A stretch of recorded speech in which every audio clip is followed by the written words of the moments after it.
Bonjour, ici Marie-Thérèse Landry, directrice générale du Conseil provincial des sociétés culturelles au Nouveau-Brunswick et par ricochet du Festival international de slam poésie en Acadie qui célèbre cette année sa 8e édition. Alors, en studio, je vais recevoir des artistes d'ici et d'ailleurs. Alors, on va commencer notre entrevue avec Ac Brice.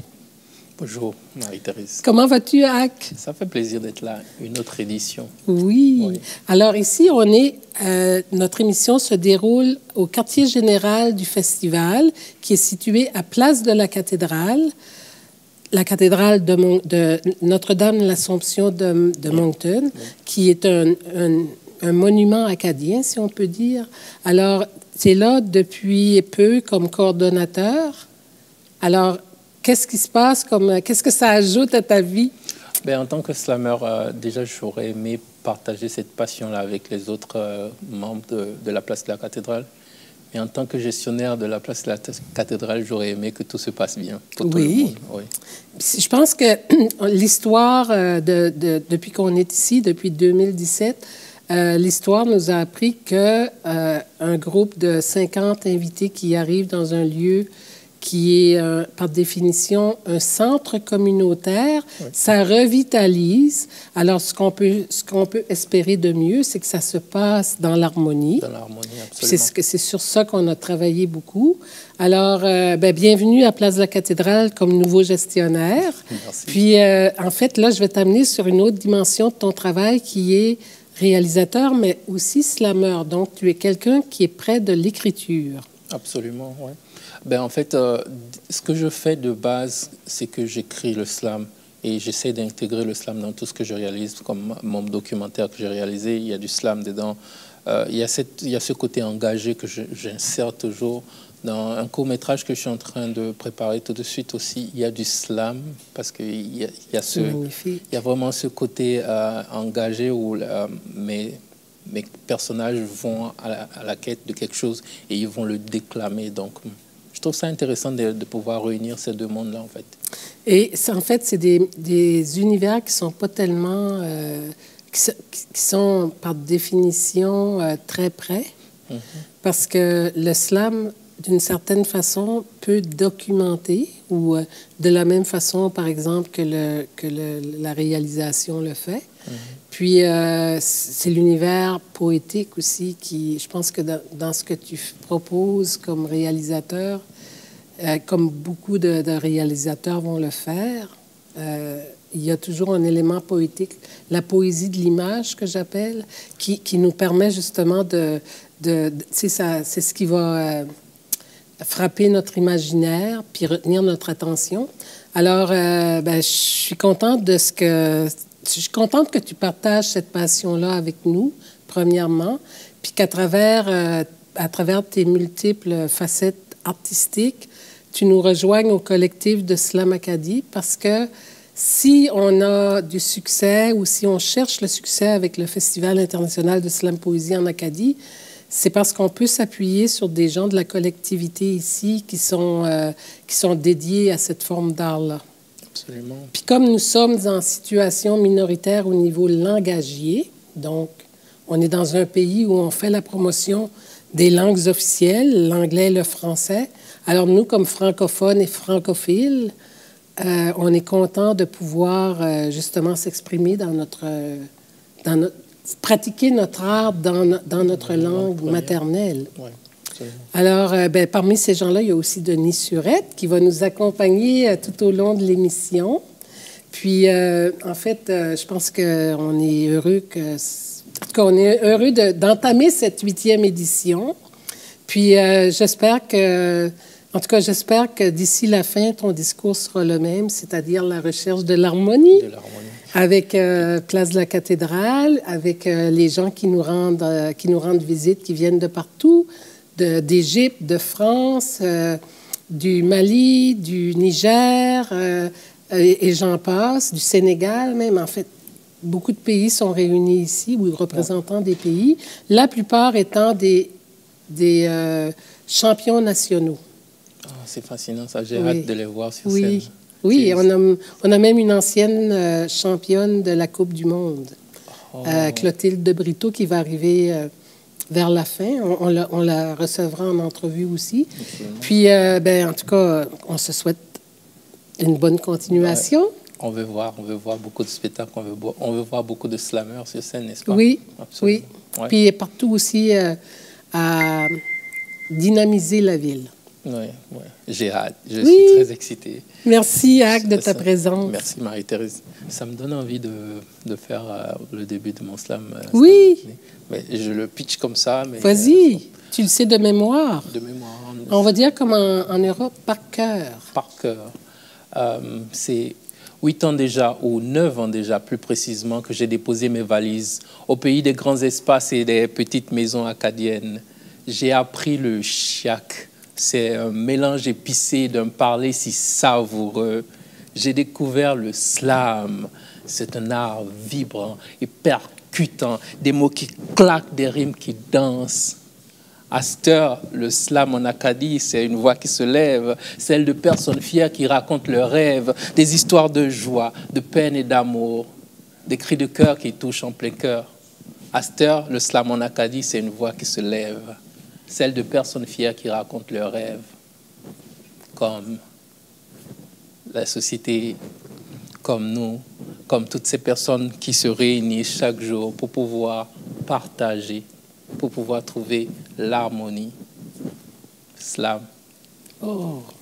Un slam quasiment dédié aussi au sommet de la francophonie qui a lieu actuellement. Alors, merci beaucoup. Merci, Marie-Thérèse.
Je multiverse des énoncés au rythme des mots déclamés. Je multiverse des bruits cachés qui me mènent à des lieux secrets. Je multiverse mes vers, mes strophes, le métaverse. Du plomb dans la tête, j'inverse arbitrairement le sens à la recherche de l'essence de ce qui me transporte. J'apprivoise entre réel et virtuel, au battement des paupières, au cliquetis du clavier. Je joins mes mots, mes mondes, j'inonde le stream de sens qui dépasse l'espace-temps. En transit dans le métavers, en cette ère délétère, je réitère, faisant fi des avertissements, préférant la curiosité de ces enchantements. Je me détache des mots ancrés, la touche espace comme levier. Sous ma peau s'éveille le monde virtuel. Debout, face au réel, je me libère. Je tisse des fils d'univers parallèles, où chaque rime est un portail vers l'ailleurs.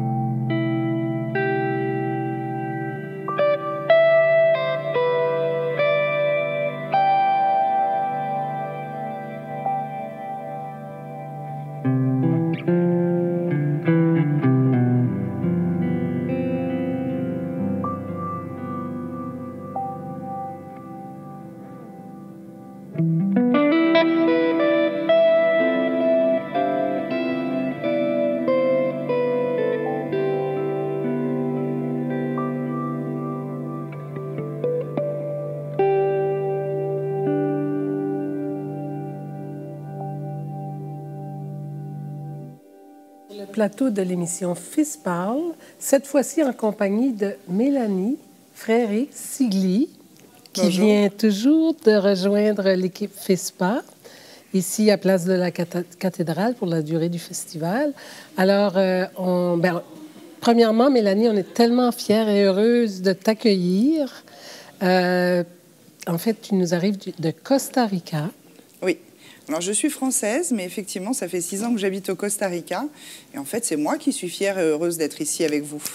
Oui. Alors, puis un détour par le Maroc où tu as travaillé, en fait, en France, au Maroc et... Au Costa Rica, oui. Comme journaliste? Comme journaliste et comme actrice culturelle, beaucoup. En journalisme, ma spécialité, c'était le débat en géopolitique et en culture. Oui. Et en tant qu'actrice culturelle, ma spécialité, c'était d'organiser des événements transdisciplinaires autour de la littérature, la philosophie, mais aussi le débat de société, l'art plastique, la musique. En fait, ce qui me plaisait, c'était de faire des liens entre les gens et les choses, et les disciplines. Et les disciplines. Alors ici, tu es au Festival international de slam poésie en Acadie. C'est la 8e édition. Puis c'est toujours ce qu'on a essayé de faire. Puis c'est vraiment, je pense qu'on y arrive. On essaie de faire avancer la société acadienne aussi. Par rapport à ça, essayer d'enrayer les silos, essayer d'enrayer les fossés entre générations, entre cultures aussi. On est peut-être à un moment pivot de notre histoire collective aussi, où on a le goût justement de réussir comme société. Puis comme dans le fait qu'on soit francophone, d'ailleurs.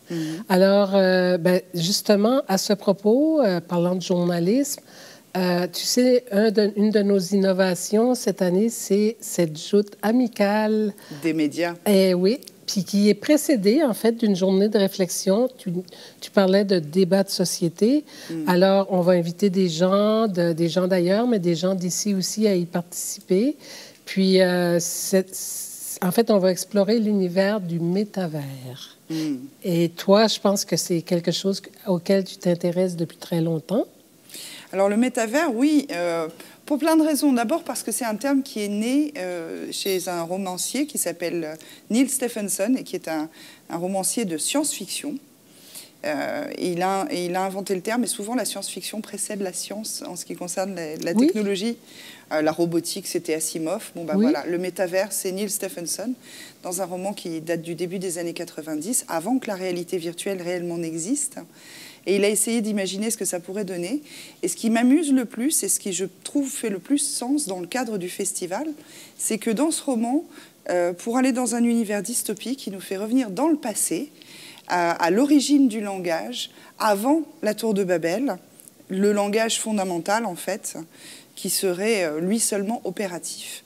Et la tour de Babel, ça serait une forme de virus linguistique, comme on peut avoir des virus informatiques. Oui. Et ce virus linguistique aurait permis que le langage ne soit plus opératif, c'est-à-dire qu'il ne crée plus. Quand on dit une chose, on la crée, mais qu'il devienne du coup imaginatif, qu'il devienne gourmand, qu'il devienne sensitif, qu'il devienne finalement...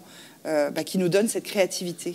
Qu'un langage soit vivant, en fait. Exactement, qu'il soit vivant, qu'il soit personnel, qui ne nous permette pas non plus de communiquer exactement, ce qui fait que lorsque l'on reçoit le langage, on ne le reçoit pas exactement comme il a été pensé ou intentionnel, dans l'intention de la personne, du locuteur. Et c'est ça qui, finalement, crée des interférences et qui sont créatives, qui vont nous permettre d'échanger à un autre niveau, qui n'est plus opérationnel, qui est totalement émotif. On peut dire un niveau méta. Exactement. Oui. Alors, effectivement, le métavers, dans ce genre-là, dans cette acception-là, ça serait, comme la métaphysique, c'est de la philosophie, le métavers, ça serait le rythme humain des mots versifiés. Oui. Ça cadre, exactement, puis ça cadre tout à fait avec ce qu'on fait en slam poésie, où, par exemple, un poète ou une slameuse va sur la scène, se jette à l'eau, comme on dit, puis que le spectateur ou la personne qui écoute, l'auditoire, finalement, reçoit toute cette information-là, mais l'intérioralise et qui se l'approprie, finalement. Puis que ça donne des réalités qui sont conjuguées. Absolument. Parce que tout le monde n'a pas la même expérience non plus que la personne qui a conçu le texte. Absolument. Puis moi, c'est ce que j'aime, je crois, c'est que je dis toujours que le slam, ce qui fait sa beauté, c'est que, tu sais, comme peut-être que la poésie, c'est un acte seul, mais je pense qu'en slam, quand on conçoit un texte, on le conçoit pour le partager, pour qu'il soit écouté, entendu ou lu. Et en fait, c'est un peu dans l'intention, c'est dans l'intention du slameur ou de la poète. Et je crois que par rapport à tout ce que, tu sais, comme ce qu'on voit dans l'importance des médias sociaux, l'importance qu'on donne, par exemple, se fier à une intelligence artificielle pour bonifier ou même, des fois, c'est contrecarré, mais on va dire que dans notre esprit à nous, on cherche l'harmonie, donc on veut que ce soit bonifié, une expérience. Je crois qu'il faut donner une certaine place à toute cette dimension-là. Il faut donner d'abord une place à l'humain. Finalement, c'est la leçon du roman en question, et c'est l'idée même derrière sa philosophie du métavers, et que je trouve adaptée là. Ah oui? C'est que finalement, le langage machine, il est binaire. Des 1, des 0, une absence, une présence, et c'est tout. Le rythme humain, il est bien au-delà de ça. C'est un rythme qui est sensuel, qui est profondément organique, exactement. Et dans le slam, il y a cette dimension d'échange organique et un peu improvisé aussi, parce que le slameur qui vient performer son texte est reçu finalement par un jury qui, lui, n'est pas professionnel, qui est pris dans le public, enfin à l'origine en tout cas, qui est pris dans le public et qui va donc être pris dans l'émotion ou pas. Il y a cet échange-là, il y a cette dimension où le slam ne fonctionne pas justement dans l'intériorité de la lecture solitaire. Il ne fonctionne que dans cette performance, dans cet échange et dans ce retour finalement de l'un à l'autre. Le public est autant acteur finalement que le slameur. Alors, c'est donc un bon choix que j'ai fait en t'invitant à... Ah bah moi, évidemment, j'en suis convaincue, mais bon, forcément, c'est dans mon intérêt. Mais, en fait, c'est que je vois très bien aussi, tu sais, comme c'est un... Faut se poser ces questions-là aussi comme slameur, comme poète, comme personne en médiation culturelle. Puis, quand j'ai imaginé le festival il y a 8 ans, eh bien, il y avait cette question de faire réfléchir, de voir aussi d'où ça vient, pourquoi ça se passe comme ça, puis pourquoi on se pose des questions d'actualité ou ça peut être d'actualité ou d'histoire aussi. On pourrait questionner l'histoire. Tu sais, dans la programmation, cette année, on a plein de choses. On a aussi... on fait côtoyer la musique classique avec le slammer qui vient de s'offrir un tour du monde. Tu sais, donc, il y a des univers qui se côtoient, puis je pense que c'est ça qu'il faut souhaiter. Et finalement, je suis très heureuse au nom de l'équipe de t'accueillir. Merci. Puis, j'espère que tu vas aussi nous partager des textes, parce que tu... Peut-être. Ben, j'espère, parce que comme journaliste, tu as sûrement fait l'exercice d'écriture. Puis, je transposais la réalité du journalisme. C'est un peu comme ça que l'idée de la joute de mercredi 9 octobre s'est produite. C'est-à-dire que, moi, je vois une analogie entre la journaliste qui va faire état, qui va pas s'inspirer, mais qui va travailler à partir d'une réalité sociétale, et le slammer qui va s'inspirer. Lui, c'est plus s'inspirer de cette même réalité, mais qui va en traiter autrement. Mais les deux passent par un exercice d'écriture. Les deux passent par un exercice d'écriture, et dans le cas de beaucoup de médias comme la télévision ou la radio, les deux passent par la performance aussi. Par contre, il ne faut pas faire l'erreur de penser que le journalisme est un art d'objectivité, parce que c'est toujours faux. On est aussi dans une subjectivité, mais qui est travaillée pour essayer de laisser la place plus à celle du public, pour qu'il s'approprie l'information et puisse en créer une opinion informée, en créer sa propre vision du monde. C'est peut-être la différence, en ce sens que le slammer ou l'artiste, en règle générale, en livrant sa vision du monde, touche à l'universel, justement parce qu'il est uniquement dans l'individuel et le personnel. Oui, je vois très bien. Alors, on va se souhaiter que ça fonctionne bien, encore une fois. Oui. Puis, allons du côté on parlait d'interdisciplinarité, du côté de la musique, pour une petite pause, puis on revient par la suite avec une autre artiste, une autre invitée qui est qu'on va découvrir tout à l'heure. Merci. Merci à toi.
Alors, de retour ici sur le plateau de Fils parle, au Festival international de slam poésie en Acadie, où je reçois Marwa Elsan du Centre d'activités francophones de la Bibliothèque d'Alexandrie.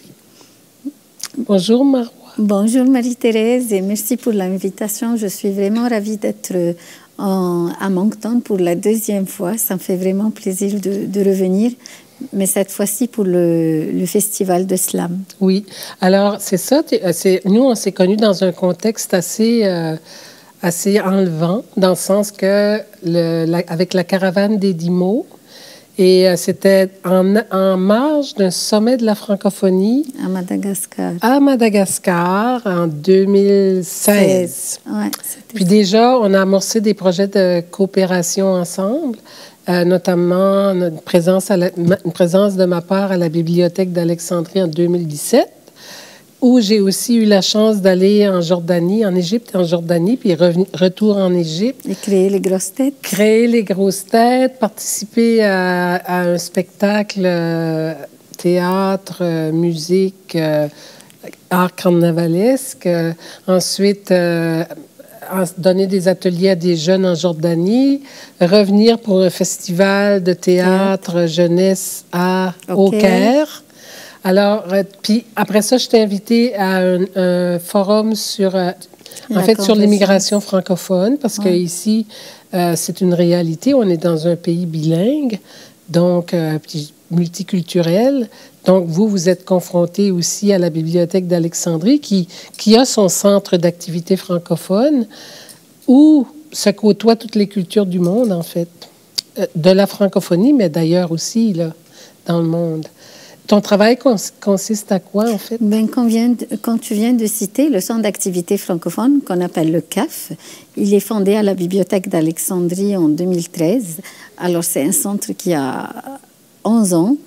Et notre mission, c'est de valoriser l'usage de la langue française. Alors, tout ce que nous organisons comme activité doit être en français et aussi coopérer avec les différents établissements culturels, éducatifs, artistiques, francophones du monde entier, mais plus ou moins du monde francophone.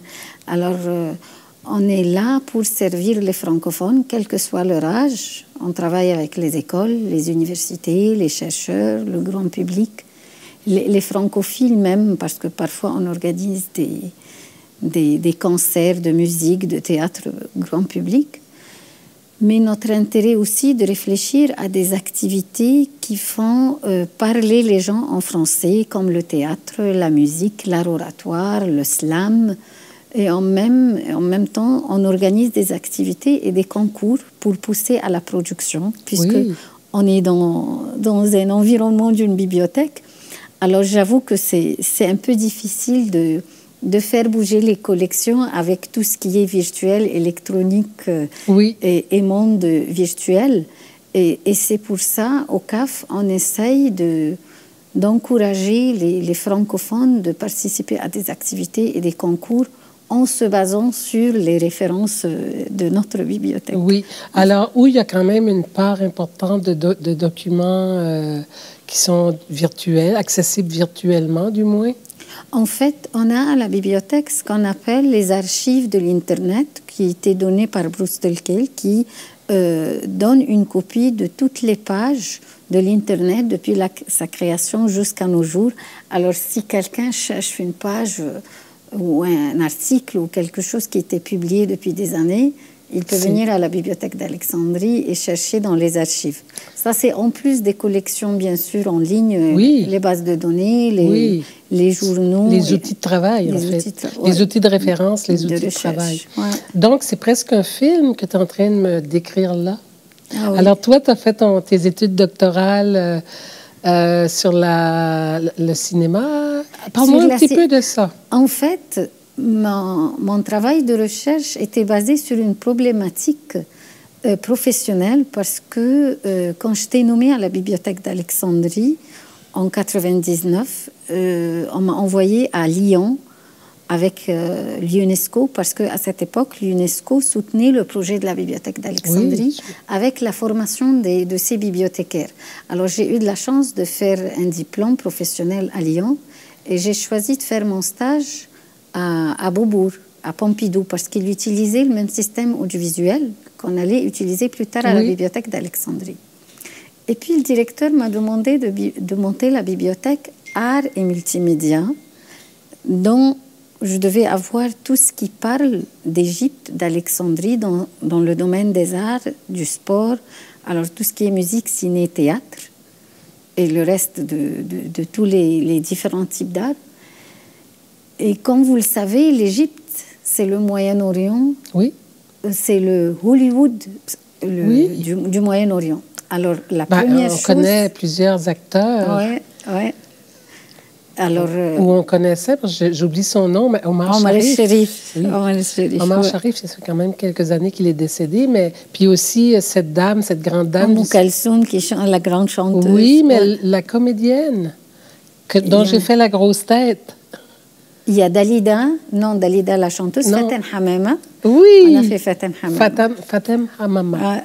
Ça, je me rappelle, parce que c'était, après ça, j'ai fait de la recherche. De la recherche, oui. Elle était une des vraiment actrices très, très célèbres et avec des très beaux films. Bref, alors j'ai trouvé que je ne trouve pas mes films égyptiens pour les acheter à la bibliothèque. Et depuis, j'ai commencé à chercher, à fouiller pour acheter les films égyptiens pour notre bibliothèque d'Alexandrie. Et le sujet m'a intéressée. J'étais inscrite en master et doctorat. Et comme il y avait des cinémathèques déjà au monde entier, j'ai fait une comparaison avec la Cinémathèque de France, là où j'ai fait mes études, avec l'ONF, le Canada. C'est pour ça que je suis contente que j'ai appris un autre système parce que je pensais que c'était la même chose partout. Et la Suède, parce que c'était la première cinémathèque au monde. Et finalement, j'ai ajouté un pays asiatique, c'est la Thaïlande. Ah, c'est bien. Dans le but de voir où sont les autres et qu'est-ce qu'ils ont fait jusqu'à présent pour profiter de la création de notre future cinémathèque égyptienne, qui malheureusement n'est pas encore mise en place. Non, mais ça s'en vient. Ça viendra. On a quand même du temps pour ça. Vous avez du temps pour ça. Tu es au début de ta carrière, ou presque.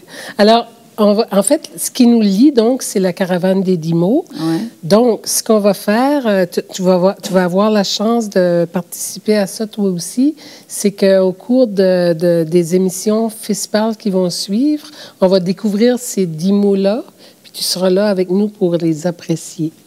Donc, à partir de la prochaine émission, c'est ce qu'on va faire. Puis, on aura la chance, d'ailleurs, d'accueillir le président de la caravane des 10 mots, Thierry Auxerre, plus tard dans une de ses émissions.